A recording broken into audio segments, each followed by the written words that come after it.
গেছি, 4টেও না, ওই 3টে 3:30 নাগাদ পুরোপুরি বাড়ি ঢুকে গেছি। কিন্তু পগির শরীরটা খুব খারাপ ছিল, তাই জন্য আর বাড়ি ফেরার সময় সেরকম কিছু ভিডিও করতে পারিনি। ওকে কোলে নিয়েই বসেছিলাম। তারপর বাড়ি এসে যখন 5টা 5:30 বাজলো, একটু রেস্ট নিয়ে 5টা 5:30টার সময় পগিকে নিয়ে গেলাম আবার ডাক্তারের কাছে। তো ডাক্তার দেখিয়ে নিয়ে এই সবে বাড়ি ঢুকলাম। তো ডাক্তার বললো সেরকম কিছু হয়নি, ভয়ের কোনো ব্যাপার নেই, জ্বর এসে গেছে। বাচ্চা মানুষ প্রায় 2-2.5 ঘন্টা মতন জলে খেলা করেছে, জল হেঁটেছে, জলের মধ্যে ঘুরে বেরিয়েছে, যাই হোক সেই জন্য ওর ঠান্ডা লেগে গেছে, লেগে গিয়ে জ্বর এসে গেছে।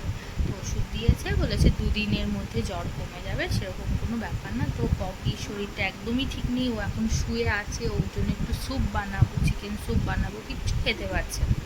চিকেনটা ভালোবাসে, তাই ভাবলাম একটু চিকেন স্যুপ বানিয়ে দিই, যদিও খেতে পারে।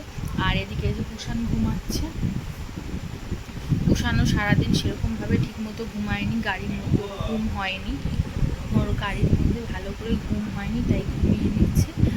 আর ঘুম থেকে উঠলে ওকেও একটু খাওয়াবো, ও চিকেন স্যুপ খায়, তো ওকেও চিকেন স্যুপ আর ভাত খাইয়ে দেবো, দিয়ে তারপর যখন রাত্রিরে ঘুমাবে।